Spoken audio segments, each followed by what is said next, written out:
Hello, and welcome to Two Old Dogs and One New Trick, where we help you win the job search one question at a time. I'm Dan Troop, and this is John Hadley. John, today's question is kind of an open-ended one for you. What's one thing that you got to do before the end of the interview? What do you think? You got to ask for the job. Ah, very good. Now, a lot of people say to me, well, isn't this obvious? I'm here on the interview. I want the job. Well, if you've done a really good job of exploring the job, asking the deep questions, digging into the challenges, then I might have some questions as the hiring manager about whether, based on all that conversation, you still want it. So why leave that to chance? Because as a hiring manager, I do not want to spend a lot of time and energy figuring out an offer, going to my boss, getting everyone on board to make an offer to someone who I'm not sure is going to accept it. And on the other side, I'm looking for someone who's passionate about the job. If it's a close question, and I got two candidates, one of whom is clearly passionate about this job, really wants it, and the other, I'm just not sure, I'm very likely to make the offer to the one who appears to be more passionate. So don't leave this to chance. Find a way to make it really clear to me as a hiring manager at the end that you do want the job. What do you think, Dan?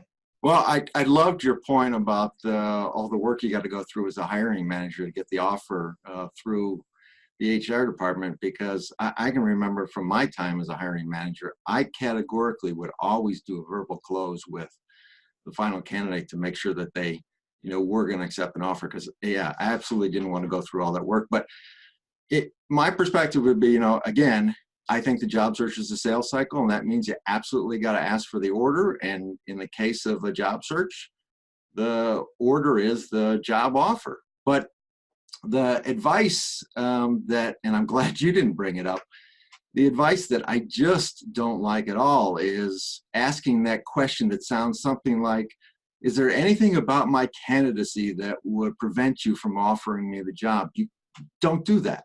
You don't raise your own objections. It's like opening up your bow, to the enemy and saying, oh, please fire the torpedo. Instead, stay positive and confident. In here, I think we can kind of get into, well, how do I actually ask for the job besides just straight out asking for it?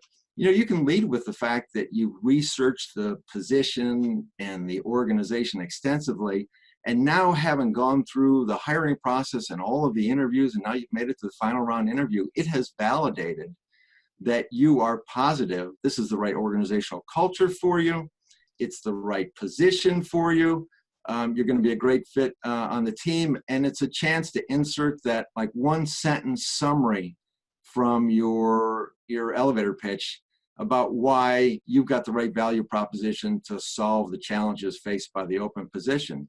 So it's kind of a subtle close on my part, but I suggest that you say, look, I know you've got a formal hiring process for this position, but I want to tell you right here and right now in this interview that if you offer me this position, I'm definitely going to accept and I'll welcome the opportunity to join your organization. So that's how I see it, John. I like that, because you make it really clear, make it real certain, and you get your chance to close. So that's our tip for this time, and we look forward to talking to you next time.